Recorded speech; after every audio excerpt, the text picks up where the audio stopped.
9ஆம் வகுப்பு சமூக அறிவியல் புத்தகத்தில் அரசாங்கங்களின் வகைகள் அப்படின்னு ஒரு பாடம் இருக்குது.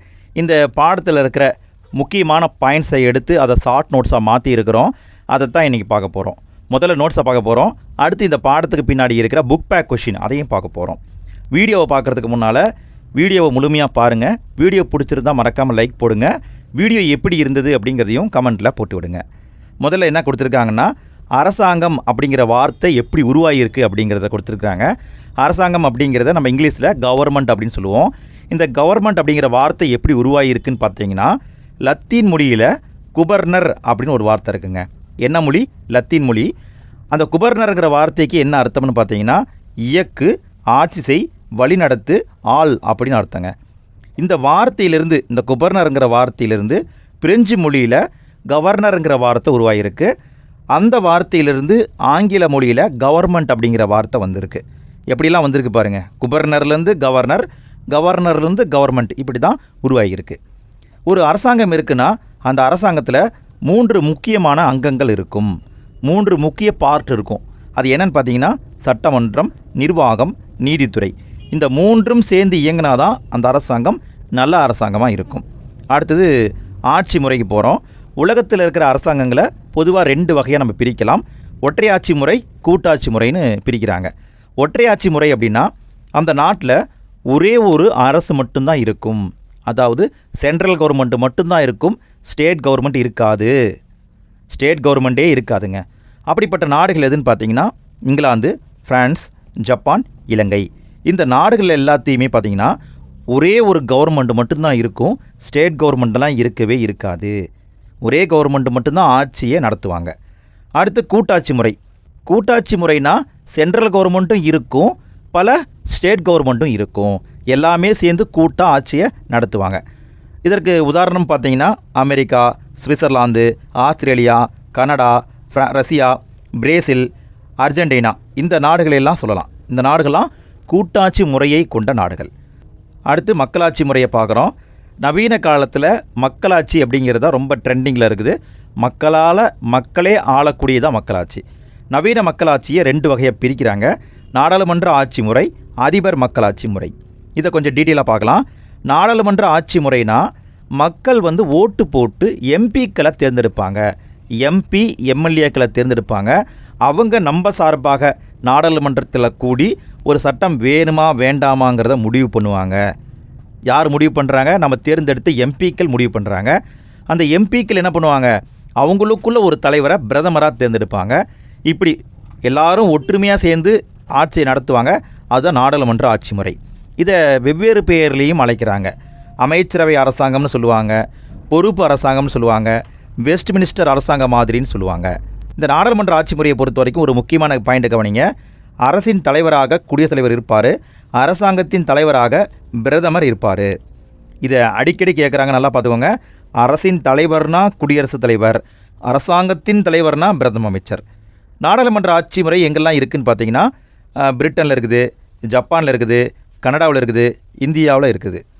அடுத்து ஒவ்வொரு நாட்டில் இருக்கிற நாடாளுமன்றத்துடைய பெயரை இங்கே கொடுத்துருக்காங்க பாருங்கள். ஒவ்வொரு நாட்டிலையும் ஒவ்வொரு டைப்பான பேரில் அழைக்கிறாங்க.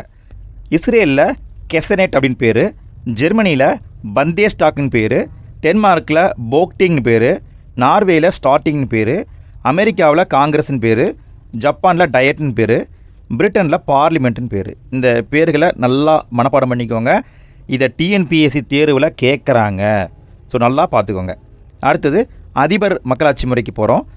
நாடாளுமன்ற ஆட்சி முறைனா நம்ம என்ன பார்த்தோம்? மக்கள் எம்பி, எம்எல்ஏக்களை தேர்ந்தெடுப்பாங்க, அவங்க ஆட்சி நடத்துவாங்கன்னு பார்த்தோம். அதிபர் மக்களாட்சி முறையில் அப்படியெல்லாம் மக்கள் தேர்ந்தெடுக்க மாட்டாங்க. ஒரே ஒரு தலைவர், டைரெக்டாக பிரதமரை தேர்ந்தெடுக்கிற மாதிரி அங்கே அதிபர் அப்படிங்கிறவரை தேர்ந்தெடுத்துருவாங்க. அந்த அதிபர் என்ன பண்ணுவார்னா, அவருக்கு விருப்பமான ஆட்களை ஒவ்வொரு துறைக்குமான அமைச்சராக போட்டுக்குவார். அவங்க சொந்தக்காரங்களை கூட போட்டுக்கலாம், யாரை வேண்டுமானாலும் போட்டுக்கலாம். நம்ம யாருமே கேள்வி கேட்க முடியாது. நாம் அதிபருங்கிற ஒரே ஒரு தனி மனிதனை மட்டும்தான் தேர்ந்தெடுப்போம். இதற்கு உதாரணம் பார்த்தீங்கன்னா, அமெரிக்காவில் இருக்குது, பிரேசில் இருக்குது, ரஷ்யாவில் இருக்குது, இலங்கையில் இருக்குது. இது அதிபர் மக்களாட்சி முறை. இந்த நாட்டில் அதிபர்களை எப்படி தேர்ந்தெடுக்கிறாங்கன்னா, 4 ஆண்டுகளுக்கு ஒரு முறை தேர்ந்தெடுக்கிறாங்க. அதிபர் அமைக்கிற அமைச்சரவைக்கு என்ன பேருன்னு பார்த்தீங்கன்னா, கிச்சன் கேபினெட். இதை வேணால் கேட்க வாய்ப்பு இருக்குது, நல்லா பார்த்துக்கோங்க. Kitchen cabinet. அடுத்து இந்தியாவுக்கு வர்றோம். இந்தியாவில் மத்திய மாநில உறவு எப்படி இருக்குங்கிறத பார்க்குறோம். மத்திய மாநில உறவை பற்றி அரசியலமைப்பிலேயே சொல்லியிருக்கிறாங்க. 3 டைப்பாக பிரித்து சொல்லியிருக்கிறாங்க. முதல்ல பார்க்குறது சட்டமன்ற உறவு. இதை பற்றி சொல்லக்கூடிய சட்டப்பிரிவு 245 255 வரைக்கும் சட்டமன்ற உறவு. அடுத்து நிர்வாக உறவு. இதை பற்றி சொல்லக்கூடிய சட்டப்பிரிவு 256 263 வரைக்கும். அடுத்து நிதி சார்ந்த உறவு. இதை பற்றி சொல்லக்கூடிய சட்டப்பிரிவு 268 294 வரைக்கும். இது நல்லா பார்த்துக்கோங்க, இங்கேருந்தும் கேள்வி வரும். சட்டமன்ற உறவுனா 245 to 255, நிர்வாக உறவுனா 256 to 263, நிதி உறவுனா 268 to 294. அடுத்தது அதிகார பகிர்வை நம்ம பார்க்குறோம். இந்தியாவில் அரசாங்கத்தில் அதிகாரத்தை பிரித்து கொடுத்துருக்குறாங்க. மத்திய அரசாங்கத்துக்கு இவ்வளவு பவர், மாநில அரசாங்கத்துக்கு இவ்வளவு பவர்னு பிரித்து கொடுத்துருக்குறாங்க. அதை 3 பட்டியலாக பிரித்து வச்சுருக்கிறாங்க. பொதுப்பட்டியல், மத்திய பட்டியல், மாநில பட்டியல். இதை பற்றி கொஞ்சம் தெரிஞ்சுக்கலாம். முதல்ல பார்க்குறது பொதுப்பட்டியல். பொதுப்பட்டியல் அப்படின்னா இந்த பட்டியல்னா டிபார்ட்மெண்ட்டு. இந்த டிபார்ட்மெண்ட்டுகள் மீது மத்திய அரசாங்கமும் சட்டம் போடலாம், மாநில அரசாங்கமும் சட்டம் போடலாம். யார் வேணால் சட்டம் போடலாம்.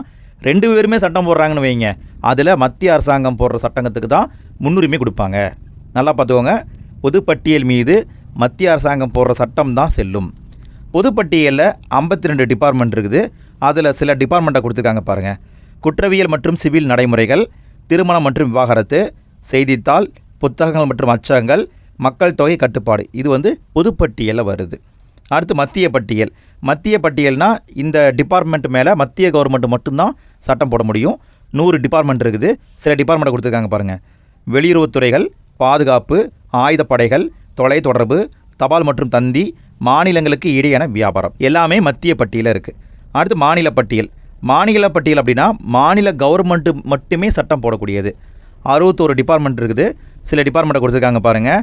மாநில பொது ஒழுங்கு, காவல்துறை, நீதித்துறை நிர்வாகம், சிறைத்துறை, உள்ளாட்சி அமைப்புகள், விவசாயம், எல்லாமே மாநில பட்டியலில் இருக்குது.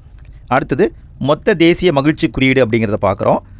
மொத்த தேசிய மகிழ்ச்சி குறியீடு இந்த வார்த்தையை யார் அறிமுகப்படுத்தியிருக்காங்கன்னு பார்த்தீங்கன்னா 1970 பூட்டானுடைய 4வது அரசராக இருந்த ஜிக்மே ஜிங்கே வாங்சுங் அப்படிங்கிறவர் தான் மொத்த தேசிய மகிழ்ச்சி குறியீடு அப்படிங்கிறத அறிமுகப்படுத்தினார். இது எப்படி கால்குலேஷன் பண்ணுறாங்க அப்படின்னா நிலையான சமமான பொருளாதார வளர்ச்சி இருக்குதாங்கிறத பார்க்குறாங்க. சுற்றுச்சூழல் பாதுகாப்பு எப்படி இருக்குங்கிறத பார்க்குறாங்க. பண்பாடு மற்றும் நல்ல ஆட்சி எப்படி இருக்குங்கிறத பார்க்குறாங்க. இந்த பாயிண்ட்ஸ் அடிப்படையாக வச்சு தான் மொத்த தேசிய மகிழ்ச்சி குறியீடுங்கிறத உருவாக்குறாங்க. இதை இந்திய அரசாங்கம் எப்போ நடைமுறைப்படுத்துச்சுன்னு பார்த்தீங்கன்னா 2008 ஜூலை 18 நடைமுறைப்படுத்துச்சு. இது வரைக்கும் நம்ம நோட்ஸை பார்த்தோம். அடுத்தது புக் பேக் கொஷினை பார்க்குறோம். முதல்ல பார்க்குறது கோடிட்ட இடங்களை நிரப்புக. முதல் கேள்வியை பாருங்கள். ஒற்றையாட்சி முறைக்கு உதாரணம் எதுன்னு கேட்டிருக்கிறாங்க. இதை நம்ம முன்னாடியே பார்த்தோம். இங்கிலாந்தில் இருக்குது, ஃப்ரான்ஸு, இலங்கை, ஜப்பானில் ஒற்றையாட்சி முறை இருக்குது. அடுத்து 2வது கேள்வியை பாருங்கள். பாராளுமன்ற ஆட்சி முறை எவ்வாறு அழைக்கப்படுது அப்படின்னு கேட்டிருக்காங்க. அமைச்சரவை அரசாங்கம்னு அழைக்கப்படும், பொறுப்பு அரசாங்கம்னு அழைக்கப்படும், பெஸ்ட் மினிஸ்டர் மாதிரி அப்படின்னும் அழைக்கப்படும். அடுத்து 3வது கேள்வியை பாருங்கள். பாராளுமன்ற ஆட்சி முறையில் பெரும்பான்மை பெற்ற கட்சியின் தலைவர் யாருன்னு பார்த்தீங்கன்னா பிரதமர். அடுத்தது கோடிட்ட இடங்களை நிரப்புக. இதை பார்க்குறதுக்கு முன்னாடி ஒரு சின்ன தகவலை பார்த்துடலாம். 100 நாள் ஸ்டடி பிளான் அப்படிங்கிற தலைப்பில் முக்கியமான பாடங்களை நாங்கள் வீடியோவை போட்டிருக்கிறோம். அதற்குன்னு தனியாக ஒரு பிளேலிஸ்ட் உருவாக்கியிருக்கிறோம். அந்த பிளேலிஸ்ட்டு இந்த வீடியோக்கு கீழே டிஸ்கிரிப்ஷன்லேயும் ஃபஸ்ட்டு கமெண்ட்லையும் இருக்குது. இந்த வீடியோவை முழுமையாக பார்த்துருப்பீங்கன்னு நினைக்கிறேன். தேவைப்பட்ட அந்த லிங்கை கிளிக் பண்ணி அதையும் பார்த்துக்கோங்க. இந்தாண்ட நாடுகளையும் அந்தாண்ட நாடாளுமன்றத்துடைய பெயரையும் கொடுத்துருக்காங்க. அமெரிக்க ஐக்கிய நாடுகளில் இருக்கிற நாடாளுமன்றத்தின் பெயர் காங்கிரஸ். நார்வேவில் ஸ்டார்டிங்னு பேர், டென்மார்க்கில் போக்டிங் அப்படின்னு பேருங்க. வீடியோடைய எண்டு ஸ்க்ரீனில் அடுத்த வீடியோக்கான லிங்க் வந்திருக்கும். அதை கிளிக் பண்ணுங்கள். அடுத்த வீடியோவில் வேறு ஒரு இன்ட்ரெஸ்டிங்கான டாப்பிக்கை நம்ம பார்க்கலாம்.